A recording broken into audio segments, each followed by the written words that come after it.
Deixa eu só comentar uma coisa com você muito séria. Uma coisa muito séria, extremamente séria. Hoje é uma data especial para todo esse nosso planeta. É uma data mundialmente importante. Sabe por quê? Hoje é o dia 5 de maio de 2023. A Organização Mundial da Saúde, Jéssica, declarou encerrada hoje, 5 de maio de 2023, a pandemia da Covid-19, oficialmente encerrada. Fecha-se um ciclo. A chamada emergência de saúde pública de importância internacional em escala mundial estava em vigor desde 30 de janeiro de 2020. Começo a pensar em tudo. Vamos conversar com a Jéssica. Tudo que a gente passou, Jéssica.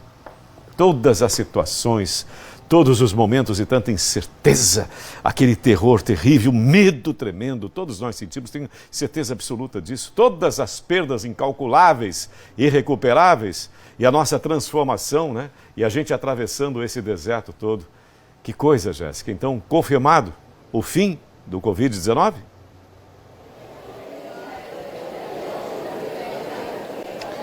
Sim, Sérgio, confirmada. Essa foi a informação dita pela Organização Mundial da Saúde no dia de hoje. E é uma informação que chega no meio da agitação da vida. E a gente, às vezes, nem para refletir sobre ela e tudo que a gente viveu nesses 3 anos. Nós vamos conversar aqui com o Dr. Marco Aurélio, ele que é diretor de Vigilância em Saúde da Secretaria de Estado da Saúde, para a gente falar sobre esse assunto e trazer também aqui para o nosso estado. Muitas pessoas morreram, muitas pessoas se infectaram e ainda se infectam com a Covid-19, mas nós tivemos muitos avanços nesses 3 anos. Dr. Marco Aurélio, boa tarde. Bom, traz um alívio, uma informação como essa, uma notícia como essa, uma notícia, estou até emocionada, que a gente esperava desde o começo, né?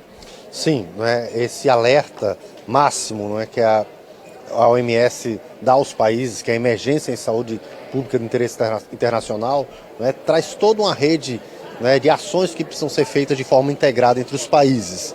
Então, nesse momento, a OMS ela reconhece que a Covid-19 ela continua sendo um importante problema de saúde pública, mas que as medidas internacionais, de forma articulada, elas não precisam mais ter esse nível de alerta. Não precisa mais estar atrapalhando as relações comerciais, relações de turismo, restrições entre países. Então essa notícia nos traz isso. Não significa de forma nenhuma que o vírus não está circulando. Ele está circulando entre a gente. Isso aconteceu também com o vírus da influenza H1N1. Quando a gente teve a pandemia de influenza H1N1, que também foi uma emergência de saúde pública internacional. Deixou de ser emergência, mas continuou a necessidade de termos cuidados, como a gente está agora em plena campanha de vacinação para a influenza, que inclui o vírus da H1N1. Eu acho que você falou sobre a vacinação da influenza, um grande salto também é a vacina contra a Covid-19, agora bivalente, que a gente está tendo acesso.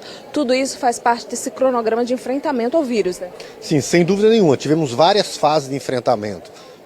Tivemos aquele momento de distanciamento social extremo, onde países e cidades pararam, porque era necessário, porque era de frente a um desconhecido.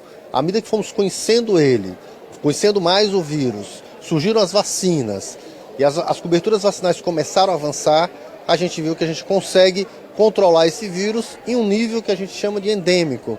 Um nível que ele circula, traz óbitos ainda, traz internações, traz adoecimento, mas em um nível que o sistema de saúde, que os países e que a comunidade consegue estar administrando.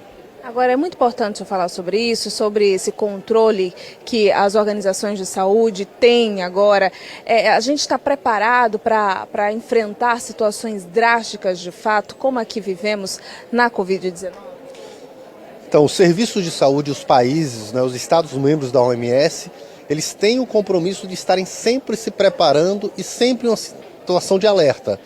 Então, quando a gente detecta alguma coisa diferente, a gente tem que informar imediatamente o ponto focal nacional, que informa o internacional, justamente para ver isso.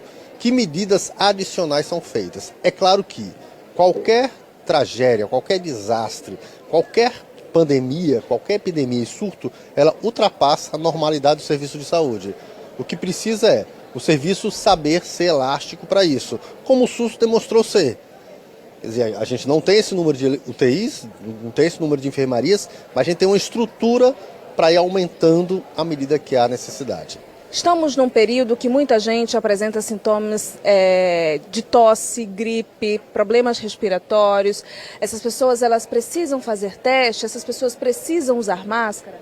Sim, a gente tem vários vírus respiratórios que circulam, que é aquele período que a gente chama de sazonalidade. Então, o vírus da influenza, o vírus da gripe, né, ele circula com muita facilidade. Outros vírus respiratórios também, como o sincicial respiratório, mas o vírus da Covid também tem circulado, dando um menor impacto na vida das pessoas, mas tem circulado também. Então, a gente tem recomendado e tem distribuído o teste para todos os municípios, para fazer o teste rápido, né, o teste antigênico para identificar Covid, porque Covid tem orientações específicas para grupos prioritários, para idosos, para pessoas imunodeprimidas. Tem tratamento, não é? O SUS já distribui um medicamento específico para Covid, para aqueles grupos que têm o maior risco de ter complicação. Então é importante a testagem. E também para todos os casos internados, porque aí a gente testa todos os vírus respiratórios. Para todos os efeitos também, vacinação.